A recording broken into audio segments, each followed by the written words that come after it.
तो आज के पॉलिटिकल कॉरिडोर में मैं अदिति नागर इसी पर चर्चा करूंगी। मेक इन इंडिया के रास्ते में आने वाली चुनौतियों की बात भी करूंगी, सरकार की जिम्मेदारी की भी और मेक इन इंडिया के लिए हमारी रेडीनेस की भी।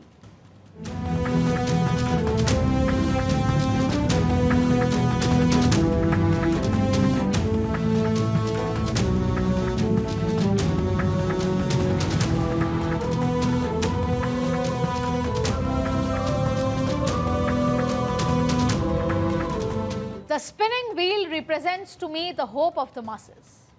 The masses lost their freedom, such as it was with the loss of the charkha.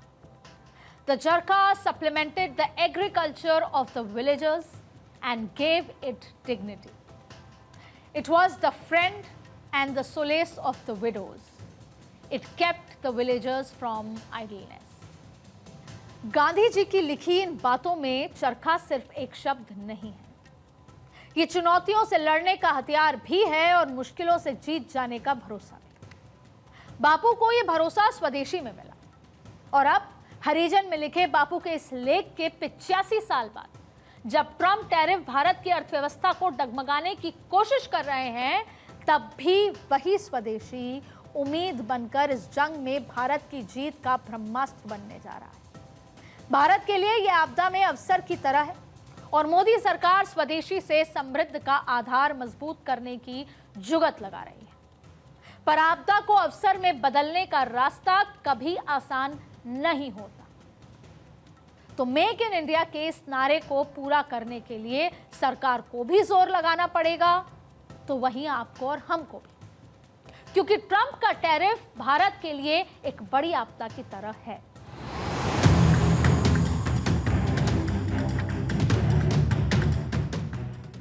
India, very, very tough, very, very tough. The Prime Minister just left. He's a great friend of mine, but I said, you're a friend of mine, but you're not treating us right. They charge us 52%. दबाव कितना ही क्यों ना आए, हम झेलने की अपनी ताकत बढ़ाते जाएंगे। ट्रंप के 50% टैरिफ का सबसे ज्यादा असर टेक्सटाइल एक्सपोर्ट पर पड़ेगा और इसके साथ ही स्टील, एल्यूमिनियम और कॉपर के एक्सपोर्ट पर भी टैरिफ असर डालेगा। हीरा और सोने के अमेरिकी बाजार में भी भारत की पकड़ कमजोर होगी और साथ ही साथ सी फूड एक्सपोर्ट, कालीन, फर्नीचर, लेदर जैसे प्रोडक्ट्स के अलावा मशीनरी और मैकेनिकल सामान और केमिकल सेक्टर भी इस टैरिफ की वजह से सफर कर देंगे। लेकिन यहाँ भारत के लिए राहत की बात यह है कि हमारे पास मुसीबतों की इस मीनार से बचने का हुनर भी है और सामर्थ्य भी है, और उस सामर्थ्य का नाम है एमएसएमई सेक्टर।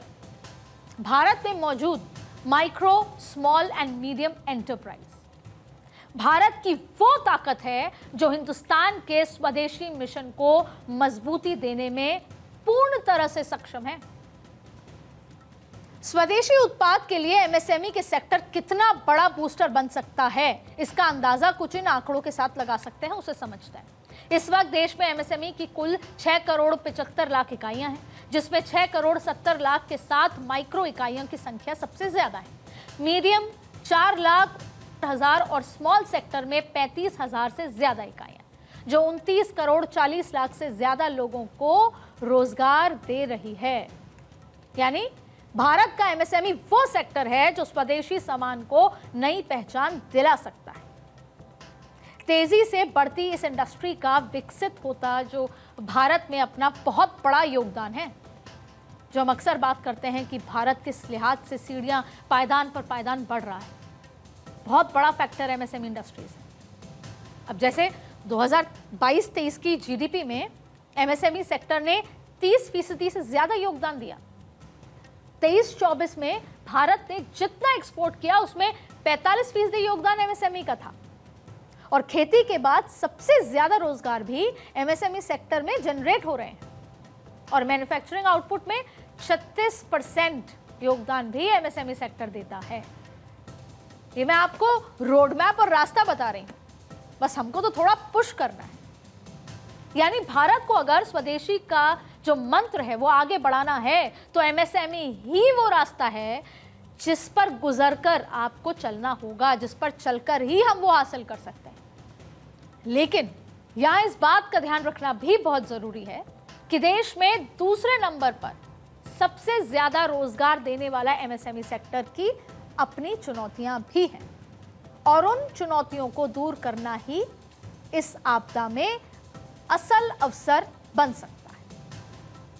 ज्यादातर स्टार्टअप्स को रूल्स एंड रेगुलेशंस के कारण शुरुआती दौर में ही बड़ी दिक्कतों का सामना करना पड़ता है, समस्या होती है। हालांकि भारत ने ease of doing business index में अपनी रैंकिंग में सुधार किया है। क्यों किया है? जिससे वैश्विक स्तर पर अगर कोई मैन्युफैक्चरिंग भारत में करना चाहता है तो उसके लिए आसान है। 15 अगस्त को प्रधानमंत्री नरेंद्र मोदी ने लाल किले से भी मैन्युफैक्चरिंग हब भारत को बनाने के लिए आह्वान किया था, डोमेस्टिक भी और इंटरनेशनल भी, और उसकी तैयारियां चल रही हैं। फिर भी इस प्रणाली में अभी भी बड़ी खामियां हैं और इस तरह पैसों की कमी भी एमएसएमई के रास्ते में रोड़ा बनती है। हालांकि सरकार ने कर्ज और दूसरी योजनाओं को आगे बढ़ाने की कोशिश की है और इसके बावजूद एमएसएमई सेक्टर के सामने पैसों की एक समस्या दिखती है। एमएसएमई के सेक्टर में मैन पावर यानी वर्कफोर्स की भी कमी देखने को मिलती है और इस बात से इनकार नहीं किया जा सकता कि स्किल्ड लेबर की कमी से भारत का एमएसएमई सेक्टर जूझ रहा है। एमएसएमई सेक्टर को आगे बढ़ाने के लिए बुनियादी ढांचे को मजबूत करना भी बेहद जरूरी है। इसके अलावा और भी कई चीजें जैसे कि बिजली की कमी, जगह की कमी को दूर करना और लागत को कम करने जैसी चुनौतियों से भारत का एमएसएमई सेक्टर जूझ रहा है।